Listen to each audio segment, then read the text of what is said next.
নবীকে ওসমান রে ওই জান্নাতুল ফেরদাউসের ভিতরে আমি রহমতুল লিল আলামিনে কলিজার কাছাকাছি তুই উসমানে থাকবি।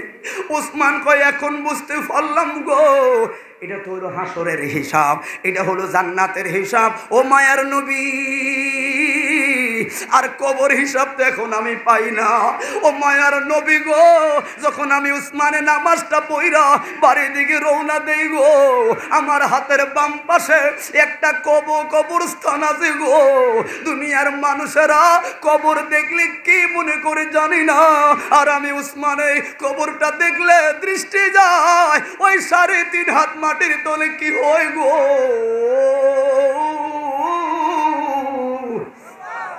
ও মায়ার নবী গো, আপনার জবান থেকে পাইলাম গো ওই কবরের মধ্যে এই পাশের মাটি আয়া ওই পাশে আমার এমন জোরে বাড়ি মারবো। ও মায়ার নবী, ওই কবরে এমন একটা ফেরেশতা আইব যে ফেরেশতার চোখ নাই, নাক নাই, কান নাই, মুখ নাই, জবান নাই, কিছুই না। একটা হেমার লইয়া আইব, এমন জোরে বাড়ি মারবো একটা আঘাতে 70 গজ জমিনের নিচে ঢুকাইয়া ফেলবো, আবার উঠাইব, আবার মারবো। আমি যে চোখের পানি ফলে কান্দবো। ওই 5 ফেরেশতার তো চোখ নাই রে। আমি যে উসমানে গো চিন্ত না গো ও মায়ার নবী গো। এরপরে আরেকটা সাপ আইব, জবান থেকে আপনার শুনলাম ওই সাপটা যদি দুনিয়াতে মাত্র একটু নিঃশ্বাস ছাড়ে গো, ওই দুনিয়ার সকল সবুজ শ্যামল গাছ গাছালিগুলো নিঃশ্বাসের হিটের কারণে জইলা জইলা আংরা হইয়া যাইব। ইয়া রাসূলুল্লাহ, ওই সাপের একটা কামড় 20 বছর পর্যন্ত মানুষের দেহে মানুষ বিষ থাকবো। ইয়া রাসূলুল্লাহ, আমার কামড় দিব গো ফাইরামনি, আমার কবরের গতি কি গো, জান্নাতের কথা না পাইলাম গো। আমার কবরের গতি কি? আমার নবী বলে ওসমান রে আয় রে আয়, আমার বুকের মধ্যে আয়। আমার নবী ওসমান রে বুকে জড়ায়া কই একটা পাথর লরে, একটা পাথর লইল, ওই পাথরটা সামনে মাইরাদের সামনে মারলো।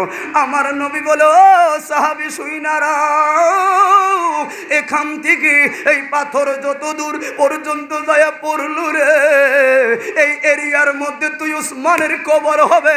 আর এই এরিয়ার মধ্যে যারা ঘুমাইব এরা জান্নাতি রে, জান্নাতি। হাত তুলে বলুন আল্লাহু আকবার। হাই রে, এখনো যায়া দেখবেন ওসমান জান্নাতে ঘুমায়, ঠিক না বেটি? তাহলে আমি কি বুঝাইলাম একটু আপনারা আমার সঙ্গে বলবেন। ওসমানকে যিনি আসহাবী কান নুজুম, আমি আর আপনাকে গুনাহগার বদিল্লা, কথা বলে না কেন? ওসমানকে যে দুনয়নে আমার নবীর দেখলো, ওসমানকে যে আসহাবী কান নুজুম সাহাবীর মর্যাদা পাইল, ওসমানকে যে নবীর সঙ্গে জিহাদের ময়দানে গেল, ওসমানকে যার টাকা লক্ষ লক্ষ টাকা ইসলামের জন্য খরচ করলো, ওসমানকে যে নবী 2 জন কন্যাকে বিয়ে করলো, নবীর পেছনে জামাতে নামাজ পড়লো, নবীর কণ্ঠে সূরা ফাতিহার তেলাওয়াত শুনলো, এতগুলো সার্টিফিকেট থাকার পরেও সবচাইতে বড় সার্টিফিকেট হইল রে উসমান হইল আশারায়ে মুবাশশারা, নবীর টিকিট প্রাপ্ত জান্নাতি সাহাবী। অত ফিরার বাবারা, আমার কুছুমার বাবারা, আমার আর বাসা নাই রে বুঝাবো। উসমানের মতো এত বড় মাকামের সাহাবী যদি কবরে বয়ে কান্দে গো, তোলে আমার সার্টিফিকেট নাই রে, আমার গুনার পাহাড় রে, নবীরও দেখি নাই রে। আল্লাহর নবী কইছে এই দিকে, আমি গেছি ওই দিকে, আমার নবীর আদর্শ মানি নাই, মসজিদ বইলা গেলাম, সুদ খাইলাম, ঘুষ খাইলাম। উসমানরা জান্নাতি হইয়া যদি কবর বয়ে কান্দে গো, ও তো ফিরার দুনিয়ার মানুষ রে, আপনারা কেমনে জীবন ধারণ করবেন গো? আপনাদের বিবেকের কাছে রেখে গেলাম, জবান খুলে বলুন আল্লাহু আকবার। কথা কি বুঝছেন আমার? ওসমানের মতো মাকাম সাহাবী কবরে ভয়ে কান্দে, আপনি কেমনে চলবেন? শিক্ষিত মানুষ আর বলা লাগবে না। কথা বলেন ঠিক না বেঠে? কারণ একদিন তোমারি নাম মসজিদে হবে এলান, ঠিক না বেঠে? তৈরি থেকো, তৈরি রেখো, তৈরি থেকো, তৈরি রেখো, কবরের মাল সামাল একদিন তোমারি নাম মসজিদে হবে এলান। কথা বলুন ঠিক না বেঠে? এই জন্য বাবা এবার আপনাদের কথায় যাই, আরে হাসর পরে রে, মৃত্যু আর কবরের ঢেউ তো আমি সামলানোর যোগ্যতা নাই। এই জন্য বন্ধু, ও বন্ধু, তাহলে প্রশ্নগুলো রয়ে গেল।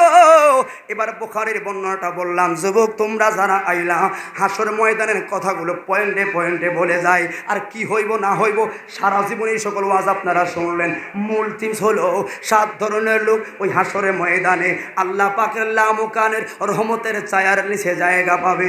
যেই দিন লা জিল্লুহু ইল্লা ফি জিল্লুহু, আল্লাহ পাকের রহমতের ছায়া ছাড়া ওই দিন আর কোনো ছায়া থাকবে না। ওই দিন কোনো নেতা মেতা মন্ত্রী মিনিস্টার চলবে না।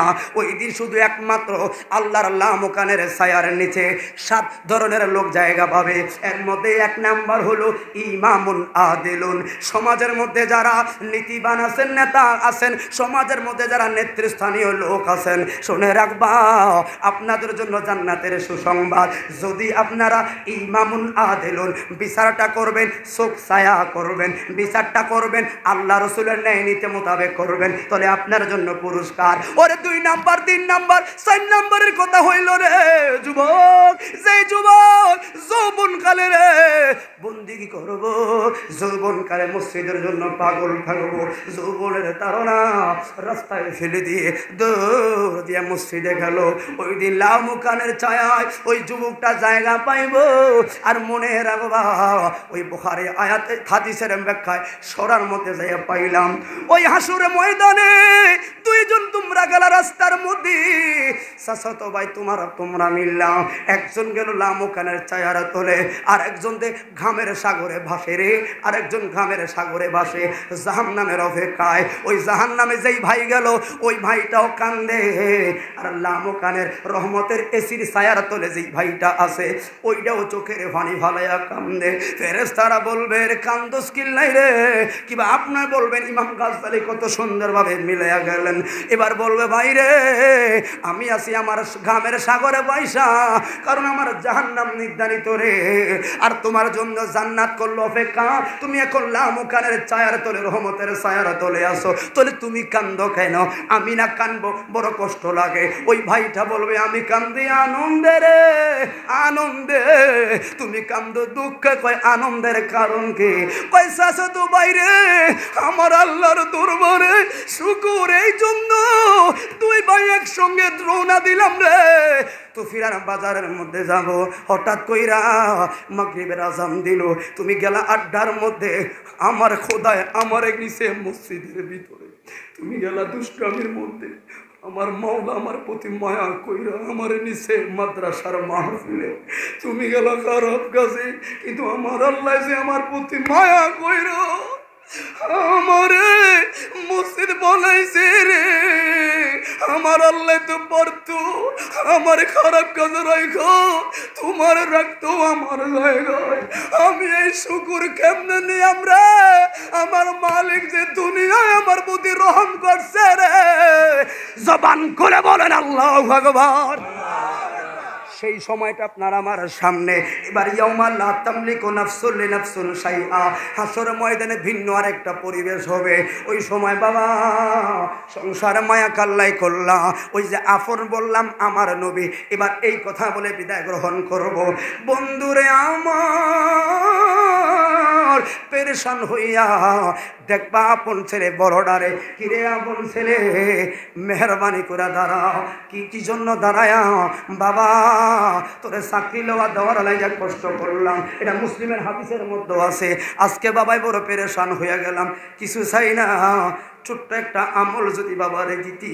বুখারী বর্ণনা পাইলাম, ছোট্ট একটা আমল। ওই দিন আপন বাবা খুব ছোট হইয়া আপন সন্তানের কাছে ভিক্ষা চাইব, দেখ না ছোট্ট একটা আমল আমারে দে। ওই সময় আপন ছেলে কথাটা তো বাবার টান দিয়া ঘরের মধ্যে ফালে, ঘরের মধ্যে ফাড়া দিয়া বলবো, কে কইছে 10 লাখ টাকার ঘুষ দিয়া ব্যাংকে চাকরি লইয়া দিতাম, এখন তো আমি আল্লাহর আদালতে পয়সা গেলাম, ছাড়তাম না তোমারে। এগো এখন যদি কি ছিল আমার বিরোধী, কথা বলে না কেন? দেখা যাইবেন মায়ের কাছে, মেয়ের কাছে আয়াতের ব্যাখ্যা, ও মা তোর বিয়াতে রং তামাশার বাদ্য ঢোল বাজাইলাম, গায়ে হলুদে বক্স ডেক্সিট আনছি, 10 গ্রামের ফোলা আইনা আমার মাইয়ার ছবি তুলছি। আসেনি আচ্ছা আপনার দেশ? হায় হায়, আমার মেয়ের গায়ে হলুদ অন্য গ্রামে ছেলেয়া ছবি তোলে, এটা কের মা বাপ? আমি তো হিসাব মিলাইতে পারলাম না। বন্ধুরে বন্ধুরে, যদি বলি আমি মুসলমান, তাহলে মুসলমানের রীতি আমার মানা লাগবে। যদি বলি বিয়ে হলো সুন্নাতে রসুল, তাহলে আমার ওই জিনিসটা মানা লাগবে। এই মানি না বিদায় হোলায় বাপের কথা শোনে না, বাপে হোলার কথা শোনে না। কথা বলে না কেন? এও আপনাদের ভিতরে ঘাসালা দড়িয়ে আসে, কথা বল না। এই জন্য বাবা একজন মুসলমান গায়ে হলুদে বক্স বাদ্যডোল বাজাতে পারে না। কথা বলুন ঠিক না বেঠিক? আচ্ছা কারা কারা একমত হাতটা তুলে দেখান চাই। অনেকে কয় না। নারে তাকবীর, আল্লাহু আকবার, নারে রিসালাত, সুনায়ে সিদ্দিকী সাহেব। শুনেন, যদি খারাপ লাগে আপনার বিরুদ্ধে যায় দাওয়াত দিয়েন না, কিন্তু যা আল হক ওয়া যাহাকাল বাতিল, সত্য আমার বলাই লাগবে। শরীয়তের মাসালা বাদ্যডোল মুসলমানের জন্য শোনা হারাম। কথা বলে না কেন? বাদ্যডোল হারাম, আর বিয়া হলো সুন্নতে রসুল। আবার কারোর জন্য ফরজ, কিন্তু আপনি সুন্নতটা ধরেন, বিয়ার কাজগুলো সমাধান করা সুন্নতে রসুল, বাদ্যডোল হারাম। এবার যারা মুফতি আছেন, দু একজন মুফতি থাকতে পারবেন, ফেকার একটা কায়দা হলো, উসুলের একটা নীতি হলো, হারাম জিনিসকে যারা আরাম মনে করে করবে তারা করলো কুফরি। হারামকে যারা আরাম মনে করে করলো ওটা করলো কুফরি। বিয়া হইল হালাল আর বাদ্যডোল হইল হারাম। এই হারামডারে আনন্দ কইরা করলেন কুফরি। ইমান নাই, তাহলে ওই যে বিয়া হইল বাপ, ওই ঘরে ফোলাফাইন হইল কি আপনারে বুঝা লইয়েন। তো একজন মুসলমানের ছেলে মেয়ের গায়ে হলুদে বাদ্যডোল থাকতে পারে না, কারণ আমরা মুসলমান। এই কথা বলে না কেন? খারাপ লাগলে দাওয়াত দিয়েন না, কথা এটাই সত্য। বাদ্যডোল যদি বলেন মুসলমানের হারাম, বিয়ে হলো হালাল, তাহলে হারামকে হালালের লোক মিলাইছেন, কুফুরি করছেন। আপনি আনেন এই জায়গায় কোনো মুফতি মুহাদ্দিস, কুফুরি করলে ইমান নাই। ইমান না থাকলে ঘরের বউ আমাদের কেমনে থাকে?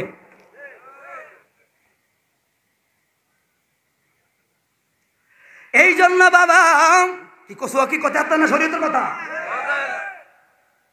কারণ তো হাত বান্ধা দেশ দাবাত লাগবে না, দোয়া লাগবে। আমার কথায় কার খারাপ লাগবে? একটা লোক যদি আমল করে লক্ষ টাকা সাকসেস। কথা বলো ঠিক না বেটে? ও বন্ধুরে, কথা সে দিকে আস্তে আস্তে গোছায়া যায়। তাহলে ওই দিন মেয়ে বলবে কিল্লাই গা আমার গায়ে বাদ্যডোল, গায়ে হলুদে বাদ্যডোল বাজাইলেন, এখন দেখলাম আমার নাম গেছি গিয়া জাহান নামের সিরিয়ালে। আইয়েন আগে ভাড়ে আলোই টেকা কিস্তি উড়াইয়া মাইয়ার বিয়া দিলাম রে, এখন তো দেখলাম আমি বললাম বেকায়দায়, ওই এই মাইয়া দিয়ে এখন আমার বিরোধী। কথা বলুন ঠিক না বেঠি? এবার যাইবেন স্ত্রীর কাছে, যাও যাতন বিবি, ওটা আয়াতটা কি ইয়াউমা লা তামলিকু নাফসুন লিনাফসিন শাইআ। আলেমরা আছেন, কথাগুলো খেয়াল করবেন। আর যদি বলেন বুঝি না, তাহলে এই জায়গায় তাফসীরটার ব্যাখ্যা আমার কাছে আছে। বন্ধুরে বন্ধুরে, এবার আপনার স্ত্রীর কাছে যাইবেন, বিবি আমার মারে না খাওয়ায়া, বাপ মারে না খাওয়ায়া, তোমারে কুস্তার তলে বইরা কত বাদাম খাওয়াইছি বিবি রে। ও বিবি, কচুয়া বাজারে যায় মার্কেট করবা, হাজগঞ্জে যাইবা, বান্ডিল দিয়া দিছি, এখন আমার একটু সারাও না, একটা আমল আমার লাগবো। ওই দিন স্ত্রী গাড়ে ভাড়া দিয়া কইব, কে কইছে আলতা সুনীল লিপস্টিক লাগায়া হাতিগুঞ্জের জুনাকিতে মার্কেট করতে ফাটাইতা, কচু আমার ফাটাইতা। এখন তো আমি মামলায় পয়সা গেলাম, আমারে কেন তুমি পর্দার মধ্যে রাখলা না? এখন তো তোমারে ছাড়তাম না, ফারাইয়া লই, তখন আমি জাহান্নামে যাইয়াম। স্ত্রীও তো আপন না, ছেলে হইল বিরোধী, মেয়ে হইল বিরোধী, আমার স্ত্রী হইল বিরোধী। আপনকে আপনকে আপনকে হাসরের ময়দানে খোঁজা লাগবো। এবার আপনি বলেন, ধর নিজের বাহুর বলে বল, আমার বলে বল, আমল যেডি আছে এডি দিয়া যা হবার হইব। হাই রে বন্ধুরে, ওই যে মিসকাল জাররাতিন খাইরাইয়ারা ও জাররাতিন শাররাইয়ারা, এই জাররা জাররার ব্যাখ্যায় ইবনে কাসির রহমাতুল্লাহ আলাইহি তার তাফসীর ইবনে কাসির বলেন, হাসরের ময়দানে তোমার হাত তোমার বিরোধী, হাসরের ময়দানে তোমার নাক তোমার বিরোধী, তোমার চক্ষু তোমার বিরোধী, তোমার ওই জিহ্বা তোমার বিরোধী। হাসরের ময়দানে আমার পাও আমার বিরোধী। ওরে যে হাত পাও কাইটা গেলে রে, মেডিকেলে যে সিলাই দেয় রে, নিজের রঙের জন্য এত মায়া রে, ওই আমার পরিবার পরিজন তো সব বাদ রে।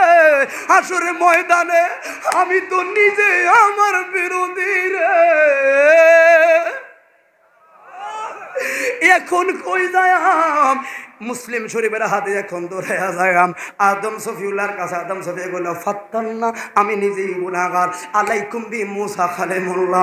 মুসা নবী বলবেন, ফাত্তান্না, বাচ্চা একটা খুনের মামলা, আলাইকুম বি ইব্রাহিম খলিলুল্লাহ। ইব্রাহিম নবী বলে ফাত্তান্না, আলাইকুম বি ঈসা রুহুল্লাহ। ঈসা নবী বলে ফাত্তান্না, আলাইকুম বি হাবিবুল্লাহ। নবীর দরবারে যাও। এই জন্য বললাম, নামাজ রোজা সহজ যাকাত সব একদিকে, ইশকে রাসূল নবীর মোহাব্বত হলো অন্যদিকে। সাহাবীরা এটার জন্য পাগল ছিল। যুবক, ইসলামের ইতিহাস একমাত্র মুসলিমরা মৃত্যুর ধার পান্তে দাঁড়ায় নবীর শান গায়া গায়া কল্যাণে কোরবান করে দিল। এবার মুজিজাতুর রাসূল খাসাইতুল কুবরা খুললা, কারণ হাসরের ময়দানে সবচাইতে কম আযাব হবে একজনের, কম আযাব হবে একজনের। বুখারী বর্ণনা, নি হলেন রাসূল পাকের চাচা আবু তালেব। ওনার শাস্তি হবে কি জানেননি? সবচাইতে কম শাস্তি হইব আগুনের জোতা ওনার পায়ে পরিধান করা হবে। ওই আগুনের জোতার হিডে ওনার পায়ের মগজগুলো গড় গড় গড় গড় করে থাকবে। এটা যদি কম শাস্তি হয়নি, তাহলে আমার আপনার গতি কি, গতি কি কি বুঝা যায়? আমি আর আমার বাসায় নাই। হো বন্ধুরে, এবার বললেন নবী যে আমার আসল আপন। তাহলে দুনিয়াতে দেখলাম নবী আপন, কবর আমার নবী রোজায় এখনো আমার জন্য কান্দে, ফাস্তাগফিরুল্লাহ। বুখারীর বর্ণনায় হাসর ময়দানে যে আমার নবী আপন, এই কথাটা বলে যাই। খাসাইসুল কুবরার মধ্যে পাইলাম আদম সফিউল্লাহ আল্লাহর কাছে যায় বলবেন, মালিক আমার ব্যাপারে সিদ্ধান্ত কি? আল্লাহ কইব, নবীরা নিষ্পাপ বিনা হিসাবে জান্নাতি, হিসাব কিতাব নাই, জান্নাতুল ফেরদাউস আপনাদের জন্য। আদম কইবে, মাওলা গো, তাহলে এই জায়গায় তার গরমে থাকা লাভ নাই, দেন আমার জান্নাতটা দেন। আল্লাহ কয় লাগবুনি, কয় হ্যাঁ। এই জন্য বললাম আশেকদের কাছে দলিল লাগে না, আশেকদের কাছে নবী বড় দয়াময়। আদম বলবে, দাও আমার জান্নাত দাও, যেহেতু হিসাব কিতাব নাই, তাহলে আমার তো এই জায়গায় দাঁড় করা লাভ নাই, আমার জান্নাতুল ফেরদাউস দান করেন। আল্লাহ বলবে, জান গো জান, জান্নাতের গেটের সামনে যান। মুসা বলবে, দাউদ বলবে, ইদ্রিস নবী বলবে, সুলাইমান নবী বলবে, লুত নবী বলবে, সালে নবী বলবে, আমাদেরকে জান্নাত দাও। আল্লাহ বলবে, যান জান্নাতের গেটের সামনে যান। ওরে কেন আমরা হাবিবুল্লাহর উম্মত রে? আমরা কোন নবীর উম্মত হইয়া মসজিদ বইলা গেছি রে? কোন নবীর উম্মত হইয়া হারাম কাজের মধ্যে যাই রে, কোন নবীর উম্মত হয়ে ওই নবীর শানের বিরুদ্ধে বেঈমানি করে রে, কেমনে বয়া থাকি রে, ওই কোরআনকে নিয়ে মন্তব্য করে মুসলমানদেরকে জাগায় জাগায় মারে। কারণ কি রে, আমাদের একমাত্র ঐতিহ্য, আমার পূর্বপুরুষ ছিলেন ওমর ফারুক, আমার পূর্বপুরুষ ছিলেন খালেদ সাইফুল্লাহ, যার জীবনে হারার কোনো গল্প নাই রে। আজকে দেখলাম ফিলিস্তিনের ইতিহাসে গতকালকে 45,000 মানুষকে তারা হত্যা করলো এই 1 বছরের যুদ্ধের মধ্যে। ও আপনার তো জ্বলে না, আপনার তো কেউ মরে না, যার মরছে তারা জানে স্বজন হারানোর ব্যথা কি জিনিস। আমার বাবারা, মুসলমানের মধ্যে এখন মায়া নাই। এবার সব নবীরা যাইবে পেরেশান হইয়া জান্নাতের গেটের সামনে, জান্নাতের গেটের সামনে যাই হা দেখবো, ওরে এত বড় তালা মারা, কি মারা, কি মারা, তালা মারা। একজন দারোয়ান দাঁড়ায় রইছে, জান্নাতের গেটের দারোয়ানের নাম কি? ও গেটের দারোয়ানের নাম কি জান্নাতের? দেখছেন আমরা মুসলমান, তাহলে ওয়াজ করে লাভ হইল? আর জান্নাতের গেটের দারোয়ানের নাম আইডে কই থাকতেন না, তাহলে আমরা কি আসলে বুঝিনি? আমরা আসলে মুসলমান যে উড়ে ভাগ হয়ে গেছি। জান্নাতের এই যে প্রশ্নটা করলাম নিজের এলাকা দিক, অন্য এলাকা কই থাকলাম না, ভর্তি হন থেকে। জান্নাতের গেটের দারোয়ানের নাম হলো রেদওয়ান। নাম কি? একটা কথা শুধু অন্তরে ধারণ করেন, রেদওয়ান। যায়া সালাম দিব, রেদওয়ান বলবে মোস্ট ওয়েলকাম, আইসেন, ভালো কথা, এটা আমরা গোলাই বানাইছে, অসুবিধা নাই, আপনারা যাইবেন। মুসা নবীকে খোল খোল খোলো না। রেদওয়ান বলবে সত্যের না, এটা দুনিয়া না। কষ্ট হচ্ছে আপনাদের? এই জায়গাটা যদি বুঝাই দিলে বুঝবেন যে আসলে হাসর ময়দানও আমাদের উপর দয়া করবে নবীর কারণে। তাহলে ওই নবীর উম্মত কেমন আমরা নামাজ ছাড়লাম? কে 2 মিনিট সময় আসেনিও? না না, তেলের দাম একটু বাড়ছে, তেলটা কম নিয়ে হো বাবারে। কি জন্য বললাম নবী আমার আপন? আমার ভাই দিল হাসর ময়দানে কথা, কিন্তু ওই হাসর ময়দান ও নবী আপন, এই নবীকে বের করা এটাই হলো সুন্নি বক্তাদের খাসা আলো।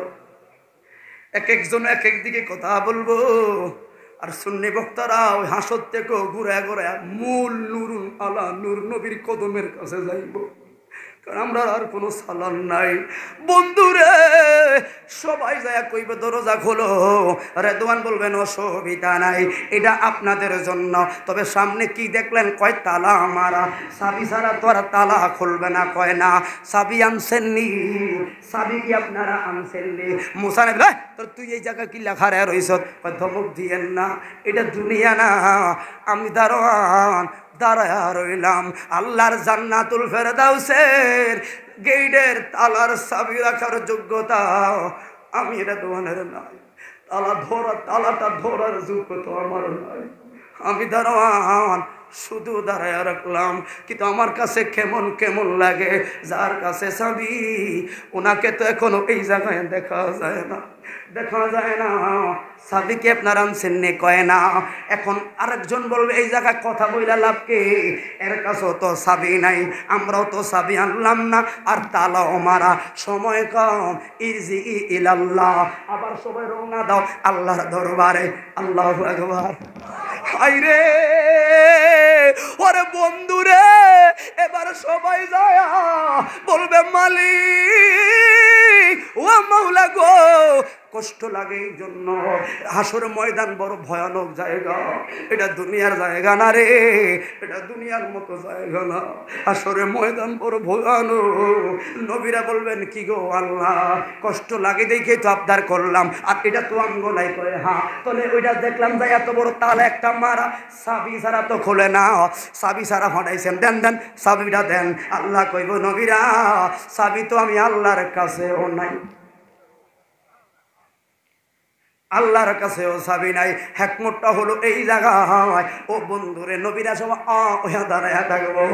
এবার মূল কথা, আল্লাহর কুরআন বলছে রে ওয়ারাফানা লাকা যিকরাক, ওয়ারাফানা লাকা যিকরাক। সূরাতুল ইনশিরার একটা আয়াত আল্লাহ বলেন হাবিবুল্লাহ, সারা পৃথিবীর মানুষ যদি আপনার বিরুদ্ধে চলে যায়, কুল মাখলুকাত যদি আপনার বিরুদ্ধে চলে যায়, আমি এক আল্লাহ আমার পক্ষ থেকে আপনার সম্মান বাড়ায় রাখছি। যার ইজ্জতের গ্যারান্টি দেয় আল্লাহ, যার বন্ধুত্বের গ্যারান্টি দেয় আল্লাহ, আমি আর আপনি হলাম ওই আখরি নবীর উম্মত।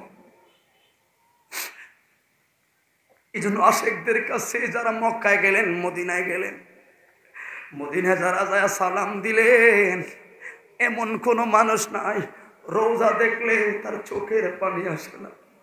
কি গো, আপনি খানে খাবা জিয়ারত করলেন, কানলেন, তাওয়াফ করলেন, কানলেন না? হাজার আসওয়াদ দেখলেন, মিনা মুজদালিফা গেলেন, আরাফার ময়দানে গেলেন, কানলেন না? এতগুলো বড় বড় জায়গা ফলে আসলেন, কানলেন না? মদিনায় নবী রোজা দেখে আপনি কান্দেন, কারণ কি?